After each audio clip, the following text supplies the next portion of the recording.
Yo, this is Steve Bloom, and you're watching Moana Nui Podcast. We'll be starting soon. Don't go anywhere. I'm Veronica Taylor, and from myself and Ash Ketchum, I just want to say, Moana Nui, I choose you!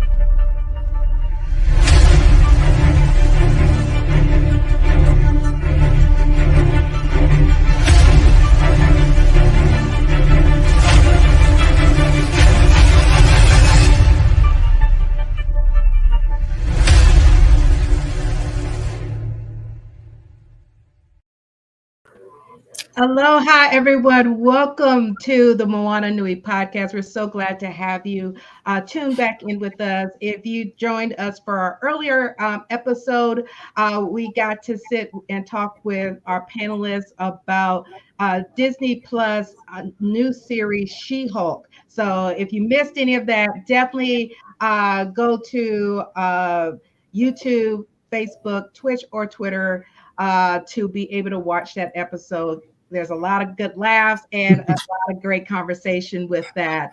But of course, for those that are new to the show, let us introduce ourselves. My name is Dana. I am the other half of the Moana Nui Podcast.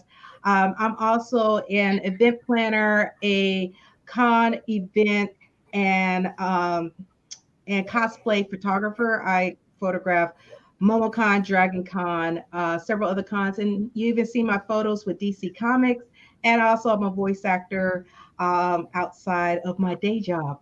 And now I'm going to hand it over to the other half of the Moana Nui Podcast, the founder of the show, the yin to my yang, and the lovely, illustrious Moana.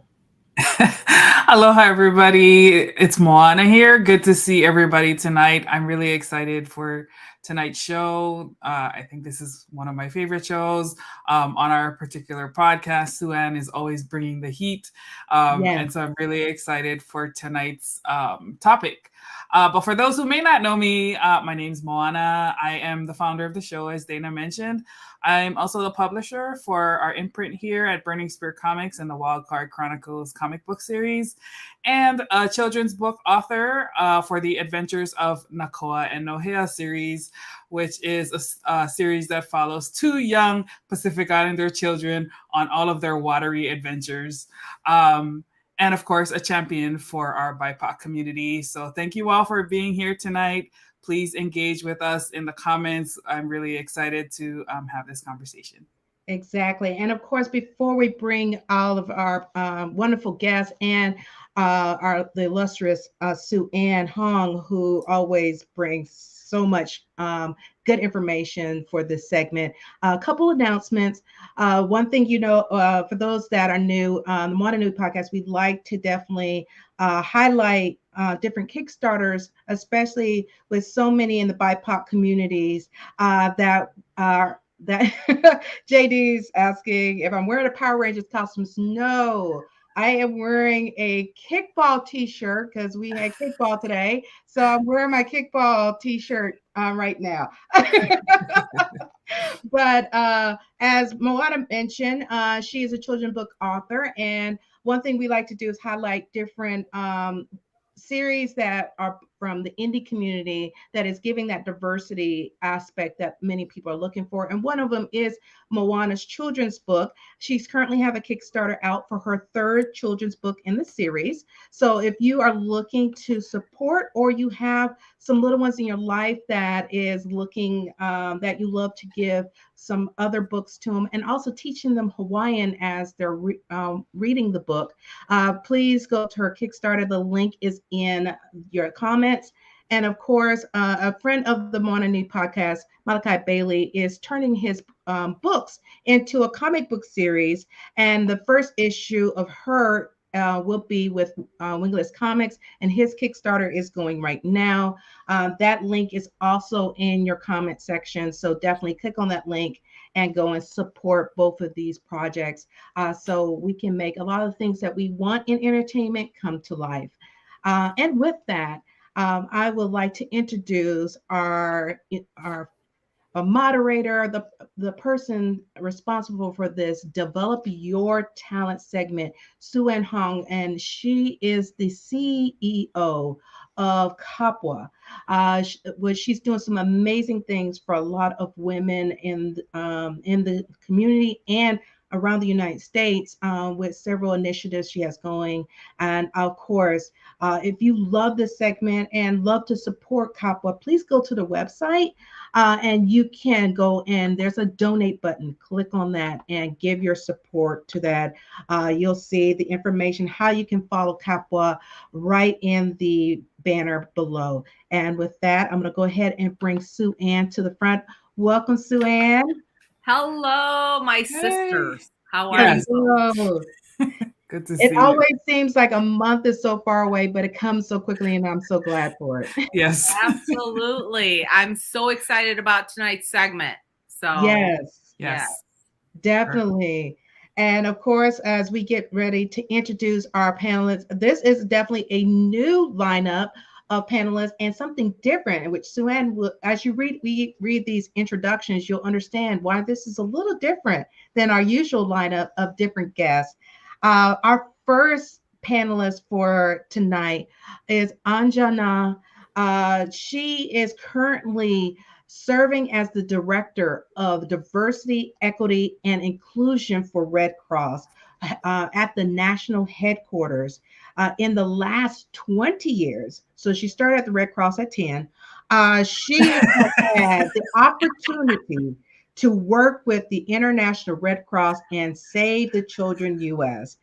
She's worked in over 30 countries in humanitarian and development settings, where she conducted situational analysis, designed and managed programs, developed training curriculum, and build capacity of local teams.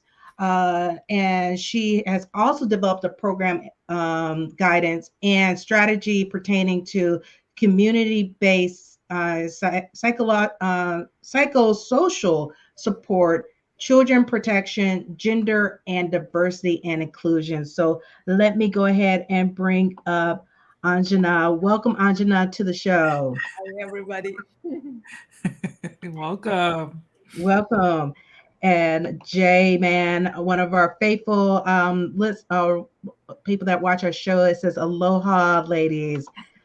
And our next panelist, Juan, he works at the national headquarters of the American Red Cross, especially on the diversity, equity, and inclusion team as a DEI business partner. He's a dedicated DEI champion and dynamic leader, moving the organization forward every day. He is also a native English and Spanish speaker with proficiency in Russian, with a wide range skill set that includes employee engagement, metrics quantification, diverse talent acquisition, social media marketing, impactful communication, marketing campaigns, project management, and basically one thing y'all know about anybody that comes on the show, they do not have a short bio, and I'm trying to make this very brief. So All true. of these people do some amazing things, and this is not another show of some amazing people. Yes. He's also a diverse and articulate strategist with broad experience implementing initiatives across levels and functions in international organizations, with a focus on facilitating positive change and architecting an innovative workplace. So help us welcome Juan to the show. Welcome, Juan. Welcome. Hi, everyone. Thanks for having me. Thank you. And then last, but certainly not least, we have Anna. And she is breaking barriers for a living as a Chinese transracial adoptee, first generation college student, and privilege only child. She emphasized the importance of intersectionality. Uh, with her background, she's held various positions in research, nonprofit, healthcare, and hospitality, and is currently serving as DEI admin analyst at the American Red Cross. She is also, although she is new to the organization, she is proud of how they are undergoing mission adaptation, to create more equitable change, and particularly interested in fighting the white saviorism complex. She also enjoys listening to podcasts. So now she has been introduced to a new one. So we look forward to you to tuning in and listening to us also. And she likes trying new foods, being in nature, and advocating for mental health. She hopes for the future where the voices of the underrepresented and underserved are amplified instead of silenced. And let us welcome her to the show. Welcome.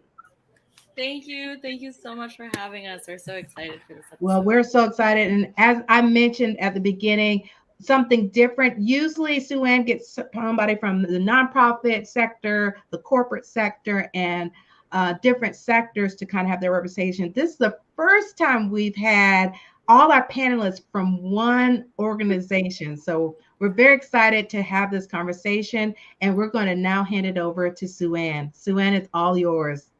Thank you so much, Dana and Moana. As usual, you are always welcoming us in such an amazing way. Everyone, I wanted to bring these incredible individuals from the American Red Cross because, you know, I'm new to the National Diversity Advisory Council for the American Red Cross, and I have learned so much about what the organization does. And one of the things that I think is really important is to talk about they're a very, very mission-driven organization. And I love their culture and value when they say sleeves up, hearts open, all in. I love that. And they talk about being ordinary individuals, which I don't know if it's necessarily ordinary, but with the innate desire to do extraordinary things. And I think you're going to hear from these incredible leaders from the American Red Cross and the fact that they're bringing really wonderful things to the table. So one of the things before we start is they strive to do, they have 5 key values, and they call it the 5 C's. So I want to bring that out because I think it's important to know what the values are: compassionate, collaborative, creative, credible, and committed. And tonight's topic, especially around race and gender intersectionality, how this translates to the real world, you think about the values of what I just said and how that aligns to their personal stories and how their personal values align to the organization. So with that, I'm going to start off by asking Anjana to tell us about your journey and what led you to the American Red Cross. And as second part is, give me a few of the services they offer. Sure. So do you want my story first or the services? Story first, always. Okay. All right. So I really started with the American Red Cross 21 years ago, back in India, we had a huge earthquake. Over 20,000 people died. And through the generosity of the American Red Cross donors, our American Red Cross colleagues came to India, and they were looking for young psychologists to develop a program to help people recover from their psychological, emotional needs after the earthquake. And I was just so privileged and so honored to join that team at that time. There was so much learning. And what I really loved about the American Red Cross programming internationally was also that they wanted to build on the existing coping mechanisms in the communities rather than just bringing something foreign from America to India to our communities. And since then, I've just been with the Red Cross movement, and have worked in over 30 countries, and just was kind of, we were doing inclusion work at a time when we didn't have those terminologies, especially in that context. So if I were to go to all the services that we provide in the American Red Cross, we have disaster relief, where, domestically in America, we help people when, in their toughest time. We also provide life-saving blood.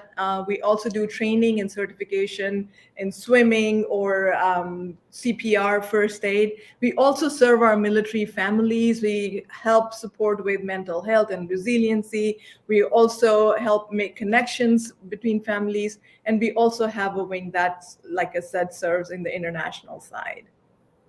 I think that, I learned so much from attending these NDAC meetings because, when you think about American Red Cross, from my perspective, it's about blood donation. So all these other spaces that you're in to serve the community is absolutely incredible. So Juan, tell us about your story and how did you get to the American Red Cross? So I don't think my story is as inspirational. I was young in my career. I was looking for a role or a career in the DEI space or HR space. And I have always been told that I am a people person and that, working at a nonprofit would probably be very beneficial for me, and utilizing my skill set. So I found this role at the American Red Cross. I joined the team. And then after 3 years, I was looking for growth opportunity. And so I actually left the Red Cross.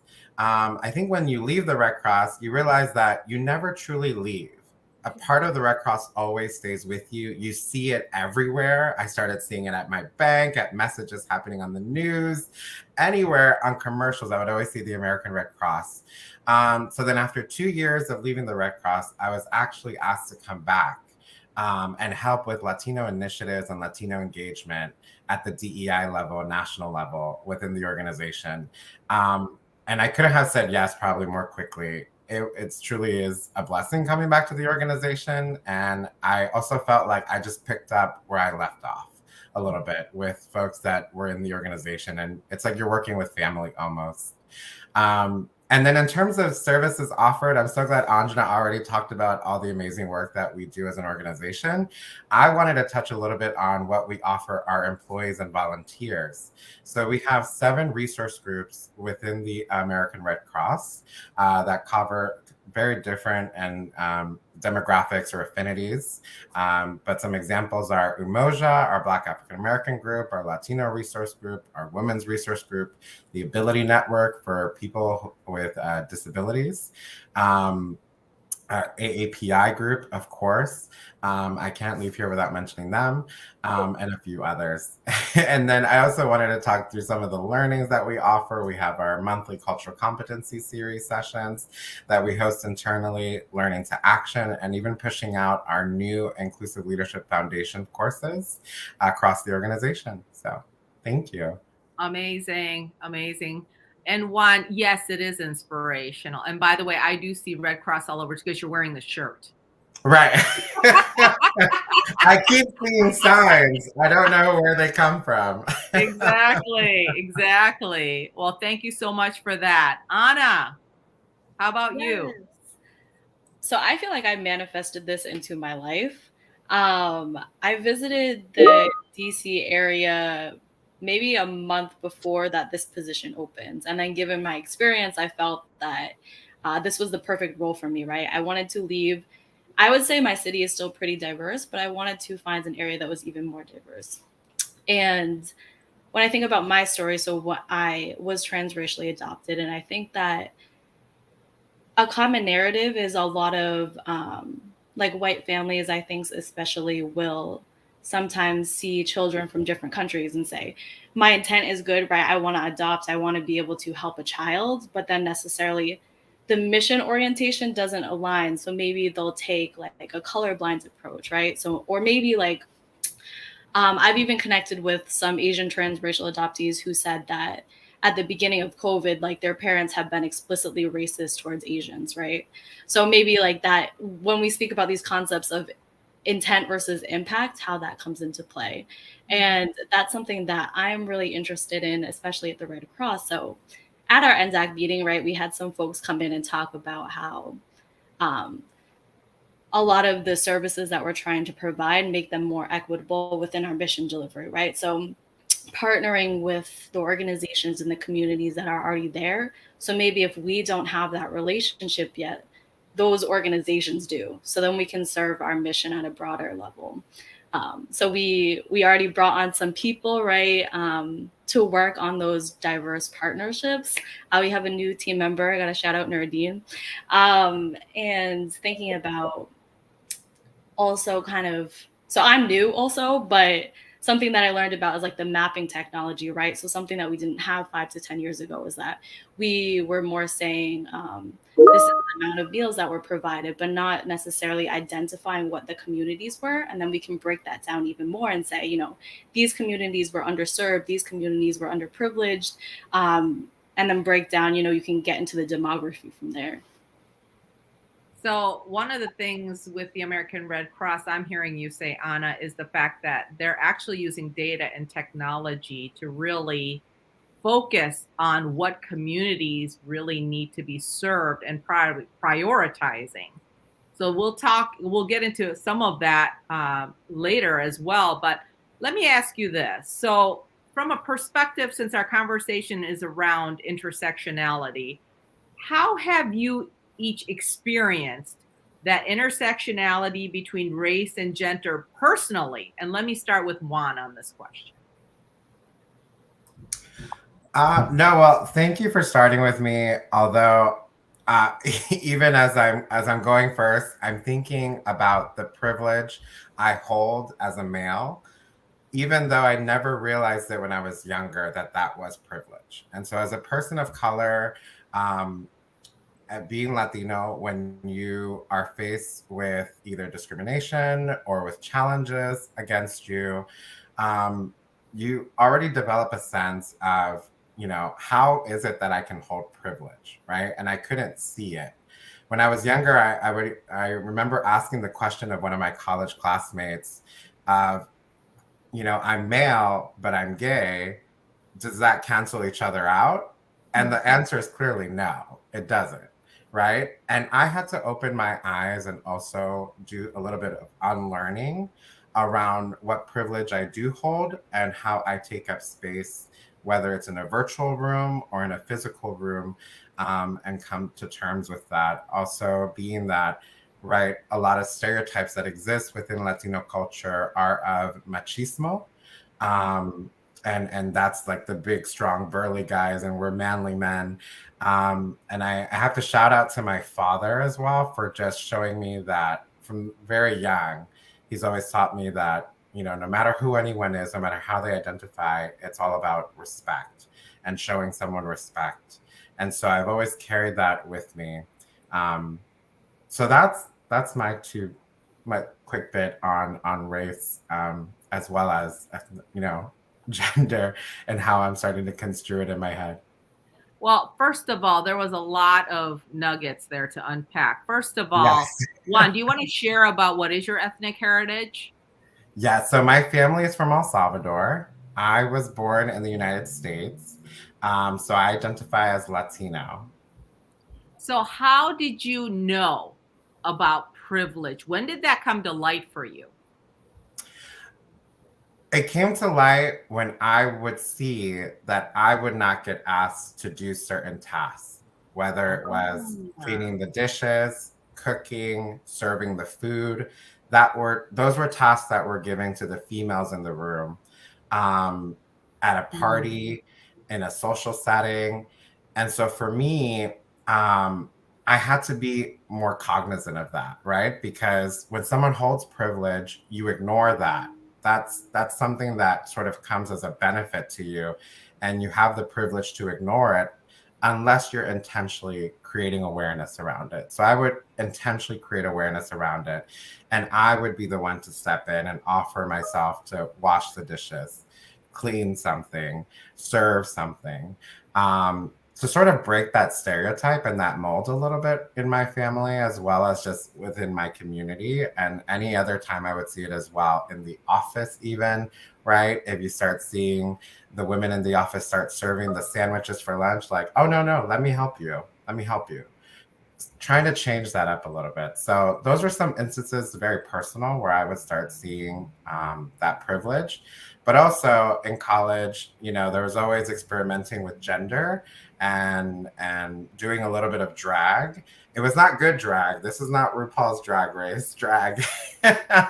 But in sort of experimenting with gender, you also start seeing a little bit of understanding of how another person can live their life, right? And the whole notion of walking in her heels can be taken very literally, because heels hurt, right? It hurts to wear heels, yet there's like an expectation to wear them.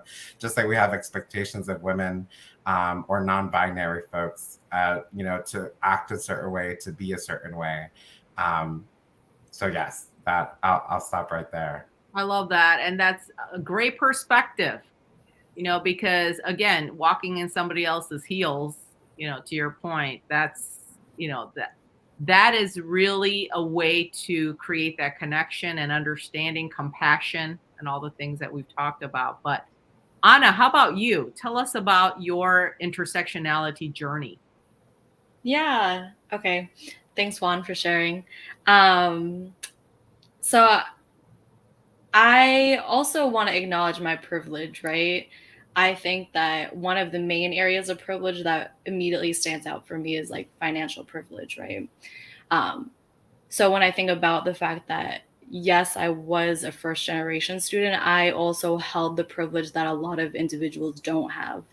And I think that that was very clear. So when I was younger, I did a lot of code switching, right?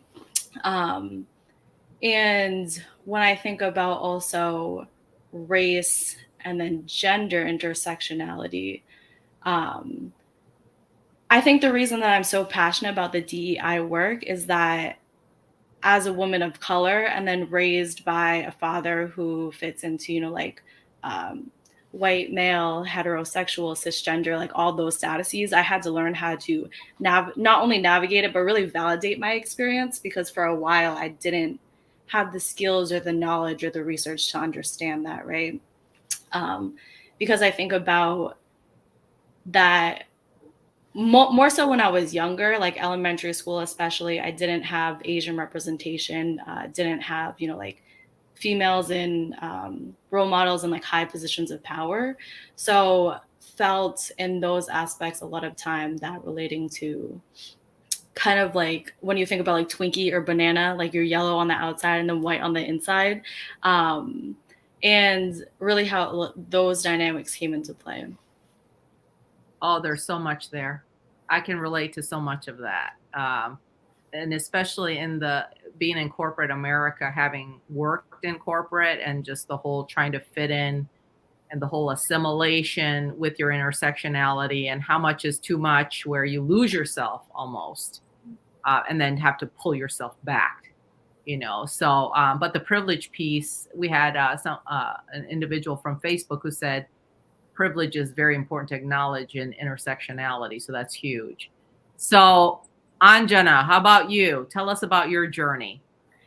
So being born in India, in Delhi, we also like to call it the rape capital of the country. Girls when you think of being a woman, a young woman, a girl, and in Delhi, it's hard to think of a lot of privileges, and you're only focusing on a lot of vulnerabilities as you're growing up as a young woman. But we all have our privileges, right? And I think for me, as a young woman in India, it was a privilege to be growing in a very, very diverse society where so many different languages were spoken. And so you were automatically just speaking multiple languages, listening to multiple languages. So when eventually I got into the Red Cross and I was able to travel around the world, that really helped me to connect to people from various different cultures. And when you're able to do that, you get a lot of insights, right? And you learn a lot. And that for me has been the greatest privilege, just to be able to learn from the wisdom of people really, really at the grassroots level. Oftentimes I used to say, you go to some of these poorest villages, right, in Africa, in Haiti, in South Asia, and you realize the resilience that people have, right? And I often felt like I was the greatest beneficiary as a Red Crosser, not the people that we were trying to serve, right? However, coming back to just the race and gender intersectionality here and now in the United States, being a brown-skinned woman is not easy in the professional world. You are often on the bottom when it comes to promotions or hirings or recognitions, and right. And so you always almost have to work harder, right? Sometimes you can be totally invisible. And in addition to just race and gender, add to that intersectionality that you're an immigrant. You don't speak English with the same accent, right? Your choice of words don't always resonate for the rest of the Americans. So I was just talking to my boss, Adrian, a minute ago, and I was like, you see me with the eyes of your heart, because a lot of people don't see me, what I may have in me, because it's not in the same package as usually, right, the way it goes in America. And so, but at the same time, your privilege of being able to connect with people across cultures continues to be a privilege, right, to be able to make those connections and navigate through the society. You have such a unique view because you have really seen so much of the world. I wish that a lot of us could, have that view, because I think we would probably have more compassion if we were able to be exposed to so many different cultures. But so let me switch gears a little bit. With all of your experiences and obviously, opportunity to work through various challenges and whatnot, did you ever have either a mentor or a sponsor who supported you through this journey, and what did that look like? So let me start with Juan on that one.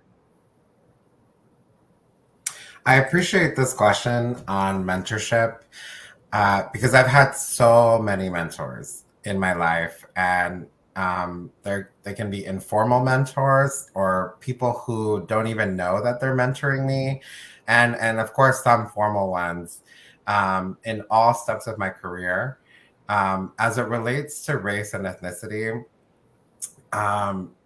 there are a few that come to mind, right, that I've worked with before that have been in professional corporate spaces and have helped me to sort of navigate the code switching and also navigate my personal feelings. I remember going to my first national conference, and you look around the room at a national conference and you don't see many professional Latinos there.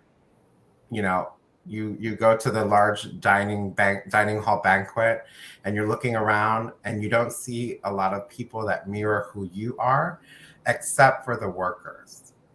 At the hotels, you'll see that the workers are Latino. They're the ones serving you the food. And I remember at one point feeling guilty early in my career, feeling just completely guilty because I could see my mother, I could see my father being that person. And I remember having a conversation. Her name was Debbie, and you know, Debbie just explained to me, you know, roles, and then the roles that we have to play as well, as leaders, and sometimes the pathway to leadership is not easy. But the pathway that you're clearing will hopefully be a pathway for others to follow, and for others to not have to experience what you're experiencing. Within the Red Cross, I feel like I'm learning every day from everyone, even folks who are here, right? Suan, I just met you. Anjana is my boss. Anna is my colleague. And every time I hear their stories, I'm learning something new. I'm learning about different dynamics as it relates to race, ethnicity, and gender, and so many other, you know, demographics. And I admire our leadership. You know, I want to call out Adrian, our Chief Diversity Officer, for creating so much space for us to be ourselves, our authentic selves. Yes, she's absolutely amazing. And I don't even think that sometimes she realizes she's mentoring me, but I mimic her. I mirror what she's doing. Our last Chief Diversity Officer, Floyd Pitts, I still utilize some of his like techniques and methods to approaching DEI work. And I just absorb. I absorb as much as I can. Carmel, who is our SVP of Finance and one of the main persons who was involved in bringing me back to the Red Cross and engage in Latino initiatives. What I love about her and what I've been learning about her most recently is how do I tell the story of DEI enhanced with metrics, enhanced with numbers, right? So I've always said I am not good with math. Like, you know, another day goes by that I don't use algebra. Like that was what I used to say. And then I hear Carmel talk and I hear her confidence in, you know, someone who knows the numbers, knows, you know, money, knows where it goes, how it's handled, and how do we approach conversations, right? How do we make the business case around DEI? And I've been inspired by that, right? I've been inspired to sort of continue in that and my learning on utilizing data and metrics to continue telling the story around DEI. So many different ways I've been mentored. And I think people just think it's a one-on-one meeting. But I think, you know, mentoring can happen in so many different capacities. Juan, you bring up a good point about mentoring through observation and also role modeling. And I think that's another way. And that's very important. And because you're not going to get a chance necessarily to have one-on-one with everyone. So what are ways you can pick up some of these key things that you're like, ooh, I like that style, or, you know, I really appreciate the way that they're delivering on something. So that's a good call out. Anna, how about you? Yeah, I love this question also because I would not be where I am without mentors, right? So I think that mentors and podcasts, which I love, really changed my perspective and caused me to level up and see things in a new way. So I really appreciate this also. And I love, Juan, how you were talking about when you said, Adrian, who's our boss, you don't know if she knows that you're absorbing that information, because it's funny when I think of just the communication style and the confidence. And we always have this joke where we always talk about the notion of something, right? Just picking up on these little methods of communication. And when I think about a mentor for me, one of my strong mentors who comes to mind, her name is Juisa. I have to mention her also. I think she was actually my first mentor who was a woman of color, and she also happened to be biracial, so kind of understood those dynamics of not fitting in with one or the other, right? The intersectionality that they both can happen together. And also want to say that we didn't really even have like one-on-ones either. It was more so, well, she is actually my boss. So really just spending time and understanding, like, picking up on these small nuances and those communication skills as well. And she just had such bright ideas, like such big ideas, and really, you know, leveling up like where I was thinking, right? Because I used to be very transactional, or not transactional, but like detail oriented, like thinking about like the small things, and then she would really bring it big picture for me. So yeah. I love that. It sounds like she helped you understand, like, what are you really contributing to in the bigger picture? And so the impact is more than just your task. So yeah, that's a good boss. If they can, it's kind of like asking the janitor of NASA, what does he do for a living? And he says, I help people get to the moon. That's that bigger picture of why my job is important and who am I serving. So Anjana, how about you? Like, Juan and Anna, I've had several. Right here, Mr. Juan Garcia here, he doesn't know, but every single time he's speaking, I pay a lot of attention to him and learn a lot from him every single time he's speaking. And it's like, you're the sage in my life right now. But I want to go a little backward in my early life as a young adult. Somebody called Kanti Chandrakar, Kanti auntie. I used to call her auntie. In India, everybody's auntie, right? Even if they're your neighbors, auntie, uncle. There's always a relation there. And what I learned from her was that she was always eager to serve, no matter who came, how many people came, with appointment, without appointment. Her husband was a doctor, and the clinic was downstairs, and she always had a smile. And she didn't make very complex or big meals, simple meals, but she would always serve a tea or a cookie or some lentil and rice, and that for me was continues to be an impact. And I still till date, for me, it's really important to be able to host, to be able to serve, whether it's through the Red Cross mission or whether just through the personal life. How can we nourish each other, whether that is with food, right, with physical or with spiritual, emotional ways, just nourishing others and not getting tired of it and not doing it. One of the recent things I learned somewhere was sometimes meme can be also teachers, because I recently learned something through a reel on Instagram, and they said, don't say I have to do something, but say, I have to go to work today and I have to work on this project. Think of people that don't have work. So say, I get to go to work today. I get to work on this project today, right? And so same thing. And I saw that in her, like she always served with all her heart. And then the second person I want to mention is Henrietta Spears. She used to work with me when I worked for Save the Children. And she now is like my second mommy. She's from Louisiana.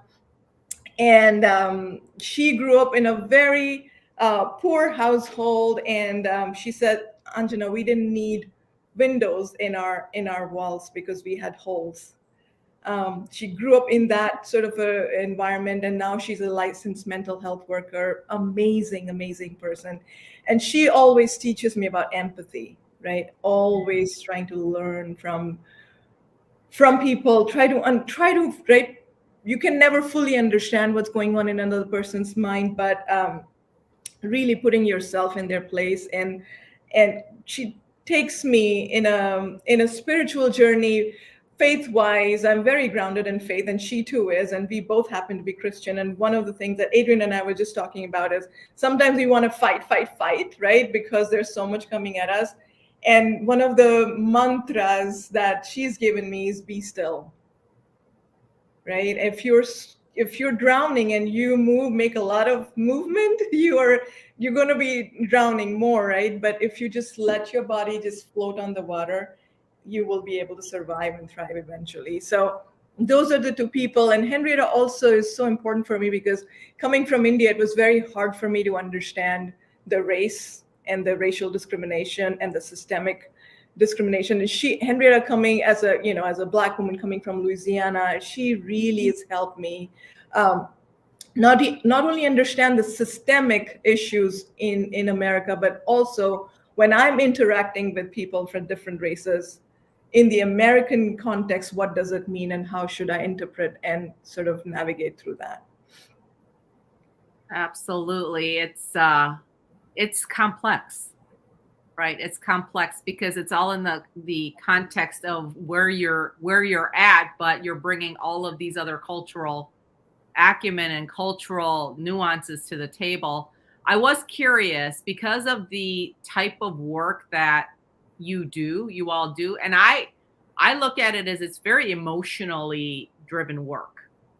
There's a lot of emotional investment in the work. So I'm curious, Anna, how do you stay resilient? How do you manage that so that you don't get overwhelmed?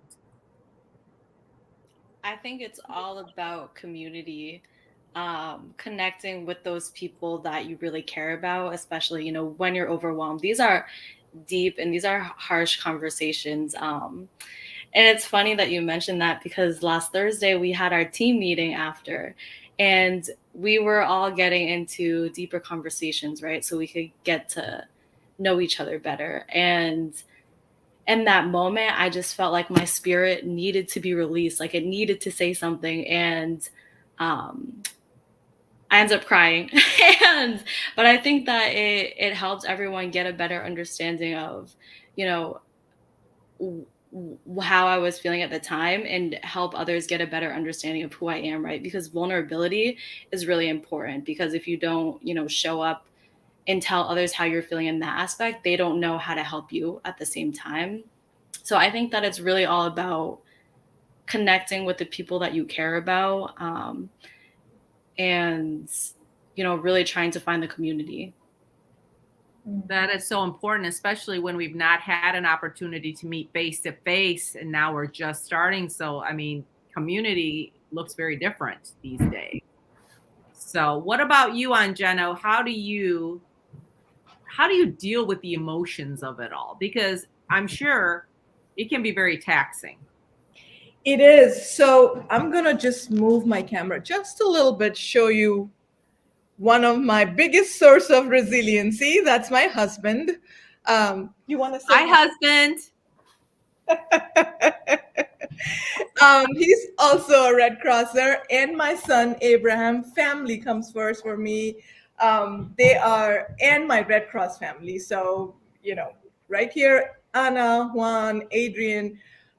Whenever I've gone out in any mission, our Red Cross family and my immediate family is really the greatest source of resiliency. I talk a lot. I have to process it out by talking. But at the same time, I think what's key is self-awareness. Over the years, that is something that I've built. Like, I know when I have to shut down. I know when I need to pick up the phone and call my husband and say, you know what, this happened, right?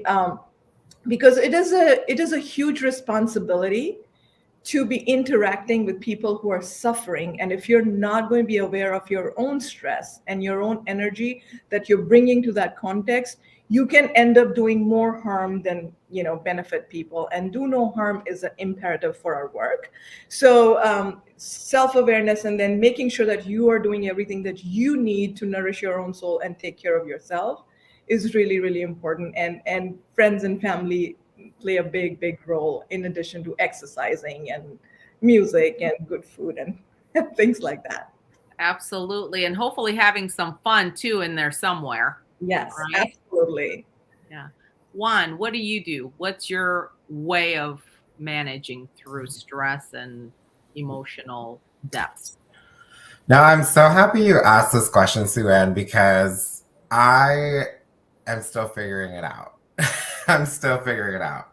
And I want to be transparent about that, because I don't have an answer that is going to be inspirational or that's going to be easygoing. I, every day, am trying to figure out how to continue to deal with the emotions, right, that comes with doing DEI work.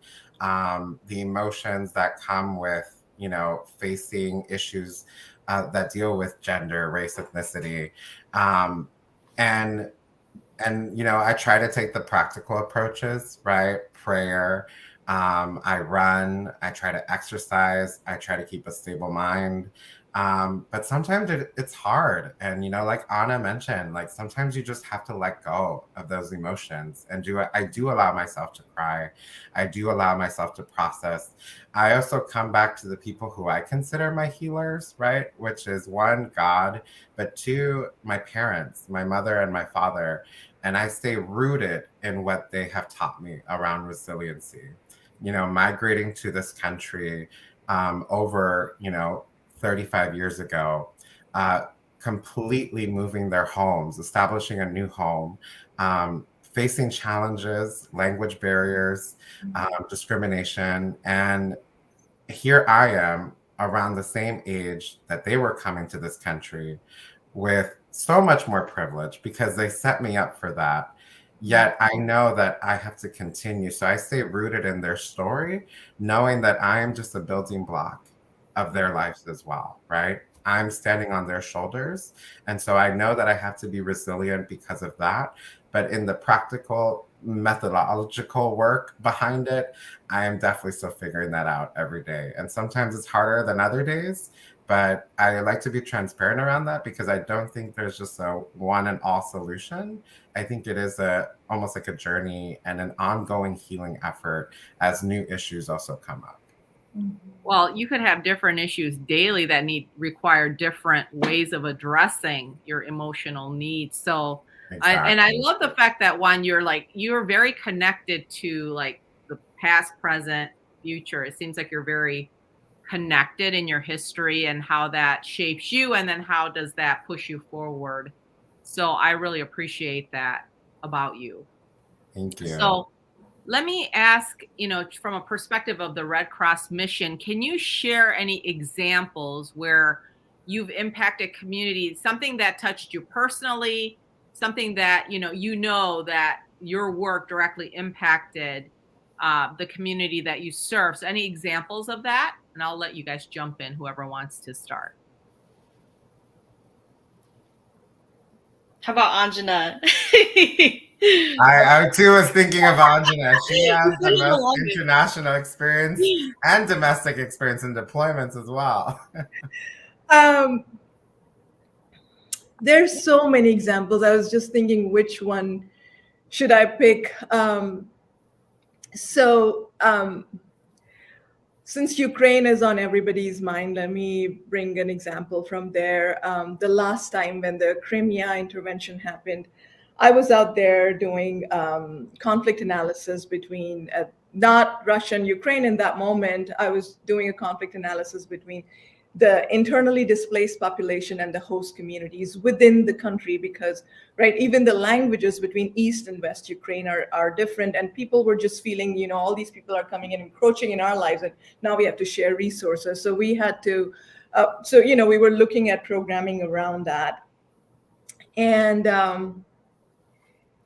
I remember sometimes just conversations and opening up spaces for people to be able to share can lead to healing, right? And I remember, and Red Cross has been that platform for me, for folks to just walk on their path of recovery.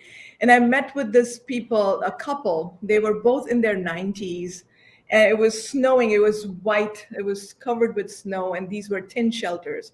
So tin shelters, in hot, they can be very, very hot. In cold, they can be very, very cold.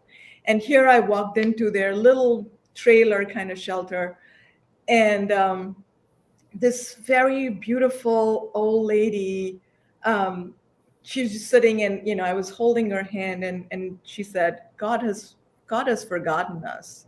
Because when I was 16-year-old, that's when the Second World War happened. And I saw my brother exploding on a landmine, going into pieces. I lost my father to that.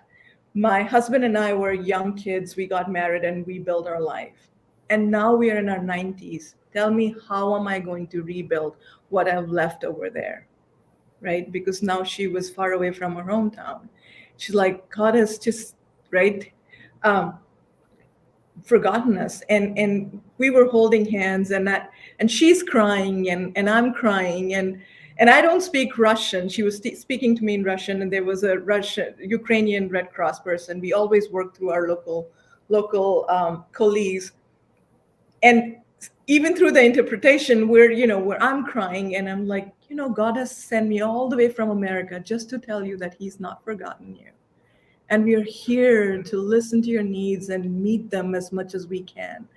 And so those moments, right, always, always, always stay with you, because all of a sudden somebody's so lonely, they've given up hope, and a Red Cross hands comes and holds their hands and talks to them and gives them hope. And that's the end goal, right? From another example, from right here in America, just 3 years ago, during the flooding in the southern part of Texas, around very close to the Mexican border, it often floods there, and we were working there, and there's a area called Las Colonias. So these are unincorporated houses where a lot of time people that are undocumented live there. And so even though we will open our shelters and we will have our fixed feeding sites, people feel afraid to come out to Red Cross because, to any helping agency, because they're afraid that the government officials will see them and will deport them. So one of the programs that the American Red Cross has is called Latino Engagement. And we have trained teams that are culturally competent and also have the linguistic ability to go and connect with those folks. And so 2 weeks after, we're still going out and we look for these through the maps, but it's very hard to even find those people who are in unincorporated houses through the maps because they don't show on the maps, right? They pop in and they pop out. So what we do is we take our emergency relief vehicles and we take them in these colonies and ask, right? We ask people, where else do you think there are more housing? And so we go house by house. And I remember 2 weeks after the flooding, you would think that, all needs are taken care of, somewhere they've gotten. And I remember taking the stuff to this particular lady, some food, some cleaning items. And as I walked down and entered, she came running to me, hugged me, and she's crying. And she's like, you're the first person coming to help me. And I remember taking that stuff inside her home. And it was hard to breathe there for more than 15 seconds because the house was still full of mold and everything. So if not for the American Red Cross, no one else was going to go look for those undocumented people. Right. And so those are some I could go on and on with those examples, but just to give you a little flavor of our work. It touches my heart, and it hits you right in the center of, it's the reality that's hitting, right? That's the reality, which is what we're talking about here. So Juan, you were going to say something as well. Yeah, well, no, it's hard to follow up Anjana, and I think that's why both Anna and I wanted her to go first. But I quickly just want to touch on what Anjana said around Latino engagement teams and supporting that around the work that I've been working on too with the Latino Resource Group. I know there was a question in the chat around ERGs and feeling siloed. And how do we push for more intersectionality? And so, it's, who are your advocates within the organization? The way our resource groups are split up is that we have an executive champion, so someone on the C-suite that represents each of those resource groups. And then we have national co-sponsors that continue to advocate, and they're probably at a VP or senior director position, followed by national co-chairs and steering committees and various leadership roles. But we also have 3 areas within the resource groups that we like to promote out as focus areas. So one is business impact, right? How is, or you could also call it mission impact. How is the resource group impacting the mission or the business of the organization? Second, professional development. And third, networking. And I think having those goals, not just created by your national co-chairs, but really coming from the top, asking your executive champion clearly, hey, what would you like us to focus on? How can we help to benefit the mission of the organization? What can we do to better our organization or our processes? How can we serve truly as a resource to the organization is sometimes a conversation that gets missed, right? Because that responsibility is put on usually lower level folks to try and figure out what to do. And truly what we need is more push from the top of what are our goals and what do we need to achieve and how can we also influence others through their voice to take action. And so when Anjana brought up the Latino engagement teams, I thought of the Latino Resource Group and how much the Latino Resource Group has grown within the past 2 years. To the point now where not only are we holding a lot of different learning sessions for our folks, we created a mentoring program that's also tied to our HR processes, and we are tracking promotions and movement within the organization. But on the mission side, on the mission impact, the Latino Resource Group is now equipped to be called on to see if we need Latino engagement team members, to see if we can invite others to become involved within the mission serving work, especially with Latino or Spanish speaking communities or undocumented communities. And so I see that as a success and alignment within the different departments that exist within the Red Cross. And I think sometimes, for the person who asked that question, it's hard to find that alignment. But I always like to say, you don't have to figure it out, right? There are folks at the top that can also help you do that. And you just have to challenge them as well. And don't be afraid to challenge them because you're showcasing your own leadership in doing so. Mm-hmm. Absolutely. Well, it's got to be both, right? You've got to have grassroots efforts, but then you also have to have direction, vision, mission that's aligned to the organization. So that's huge. So, Anna, how do you support the DEI team? What are the things that you do that enables them to do their work? Yeah, I'm glad that you reiterated the question because after Anjana's, I was like, wait, what was the question again? Yeah, so I started with the Red Cross about 2 months ago. And it's a large organization. So there are a lot of initiatives and efforts that we're working on. And so I'm a DEI admin analyst. And I think that part of it is kind of like a project event coordinator, and part of it is kind of like an executive assistant role.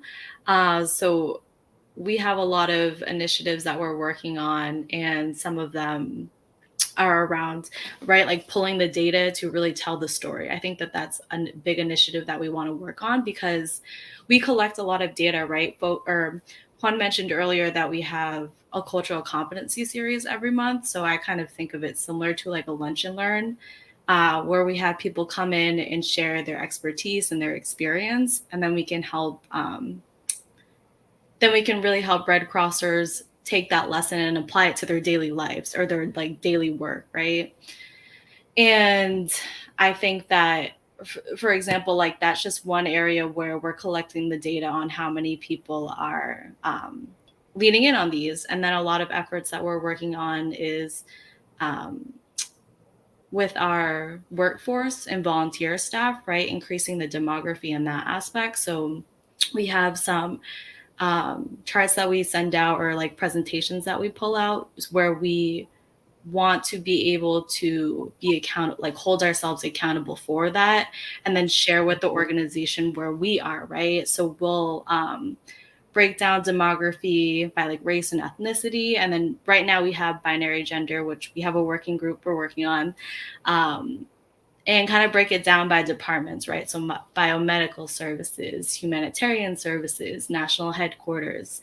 And then also breaking it down by what position you're in, right? So we can see executive leadership, and then we can see professionals, and then we can see volunteer staff, and seeing how those really come aligned so we can come together to use this data in a way that we can adapt the mission to be more equitable. And that's kind of what my role is. I love that. Well, you need the data and you need the story. You need to marry the two, right? Because data informs you whether or not what you're doing is working or not working and what you need to adjust. So that's very important. So believe it or not, we're past our time. Can you believe how fast it flew? So I'm going to give you each 10 seconds to let the audience know how they can engage. What are ways that they can engage with the American Red Cross? So Anjana? Sure. We would love for you to come and volunteer with us, www.redcross.org. Come to your closest chapter, and we are really trying to diversify our staff and our volunteers with various skills. So if you want to serve your community, please come on in, and we have a lot of free training. So we will provide you with the skills and training to serve your community. Thank you. Juan? Yes, I mean, I love that someone already put it on the chat, redcross.org. Every region has their own specific areas of ways to get involved. And so please check out regionally as well how you can get involved. Don't please go overwhelmed by the national initiatives that we discussed here today. There's a lot of ways to get involved locally. And we can't wait to have you on board. Thank you so much. Anna, take us home.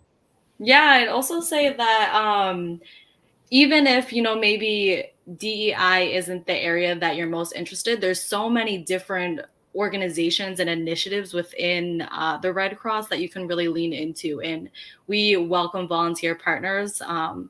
So for example, sorry, this is over 10 seconds. But there's so many great initiatives. Like for one example, we're using artificial intelligence to help with a lot of the aquatics programs, and we're bringing in that equity lens as well. So just want to put out there that there's so many different areas, and you can definitely find something that you're interested in. Very good. And if people want to reach out to you individually on LinkedIn to get more information, are you open to Absolutely. people reaching out? Absolutely. All right. Are you all on LinkedIn? Yes. And yes, there are youth programs. And yes, Jose, you can volunteer in El Salvador. Woohoo! All right. Yes. With that, I'm going to put us to close. We could go another session, part 2. And I would love to bring Dana and Moana back on. Thank you so much to our panelists tonight and the American Red Cross for the incredible work that you're doing. And I just feel very privileged to be on NDAC with all of you.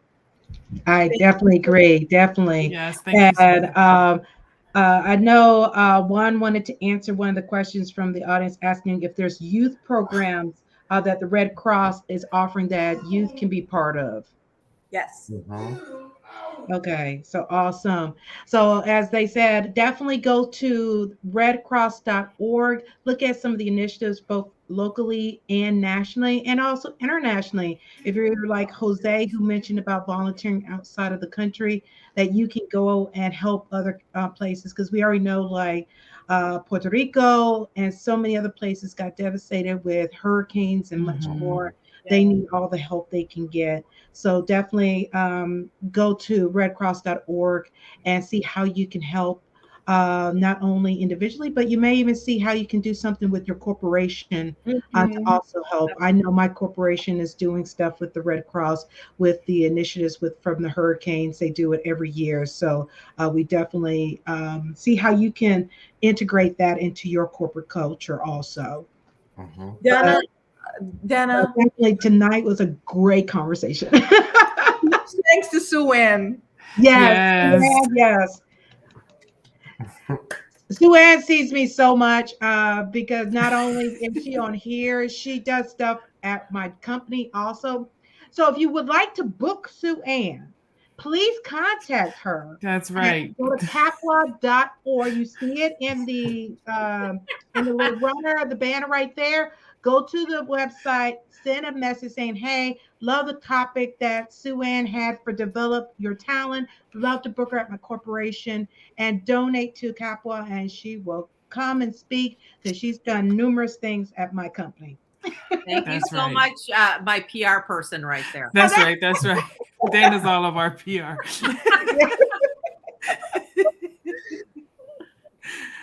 And then my it looks like goodness. a user says another, an awesome panel. Thank you to our panelists. Yes, I definitely agree. This was an amazing panel. Of course, if you all are open to doing a part 2, please let Sue Ann know. We'll schedule a part 2 so we can continue this conversation because as Sue Ann know, we polled our listeners and the people that watch us live of what topics they wanted to hear for developing their talent. And this was one of the ones they spoke on. So we wanted to make sure each month we spoke on a topic that they asked that they wanted to see. And thank you so much for helping them to have this being spoke on here at the Moana Nui Podcast with all of your insight and all of your stuff that you've done within the communities. And we thank each of you for all of your impact, both whether you think it's small or not, it's a huge impact for what you're doing, and definitely giving each of you your roses. As someone mentioned in the chat, you're giving people roses that impact you, but you're impacting people through this panel tonight. So thank you so much. Thank you. Thank you. Thank you so much. Yeah, Moana, any last words before we go ahead and go into the outro? Nope. Just thank you so much, everyone. I definitely look forward to connecting with you after this and finding some ways for us to collaborate together further. Exactly. Well, everyone, thank you so much for tuning in to the Moana Nui Podcast. Definitely tune in for next Thursday. We're going to have, of course, our other monthly segment for mental health, Rain Talks. She is going to be talking about burnout. A lot of people experience it, and you got to see the mental impact burnout can do to you. So tune in for that episode next week. And also, we're going to have another panel of our Disney fans. They're going to be talking about the new Pinocchio movie that was on Disney Plus. So definitely tune in for that next week also. So everyone, thank you so much for tuning in. If you're watching this on the replay, please share this also with your friends and family so they can learn about this, because the only way to create more intersectionality is to talk about it and do something about it. So thank you everyone for tuning in, and have a great evening. Bye everyone. Thank you all.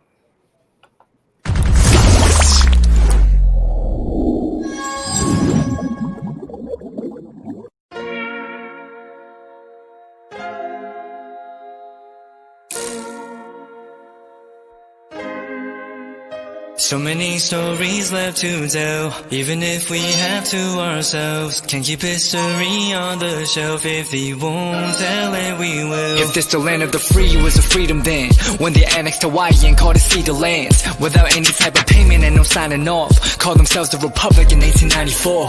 1.2 million acres overtaken from the native Hawaiians. When they resisted, the West retaliated in violence and erasure. The Hawaiian language is banned as part of colonialism's plan to expand, Stuck between a rock and a hard place. Multiple bombings of Kaho'olawe as a part of their ongoing war with Asia. Used it as a place for target practice. No consent or compensation. Colonizers call for annexation.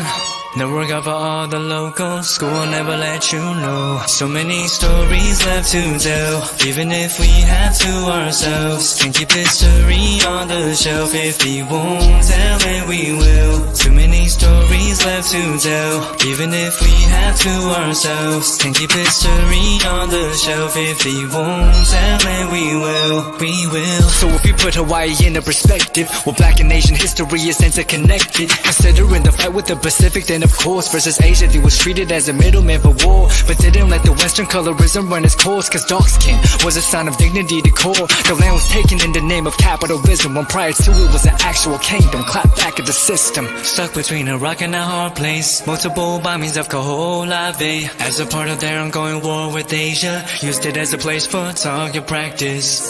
No consent or compensation. Colonizers call for annexation. Network out for all the locals, school will never let you know. So many stories left to tell, even if we have to ourselves. Can keep history on the shelf, if we won't tell it we will. Too many stories left to tell, even if we have to ourselves. Can keep history on the shelf, if we won't tell it we will. So many stories left to tell, even if we have to ourselves. Can keep history on the shelf, if we won't tell it we will. Too many stories left to tell, even if we have to ourselves. Can keep history on the shelf, if we won't tell it we will.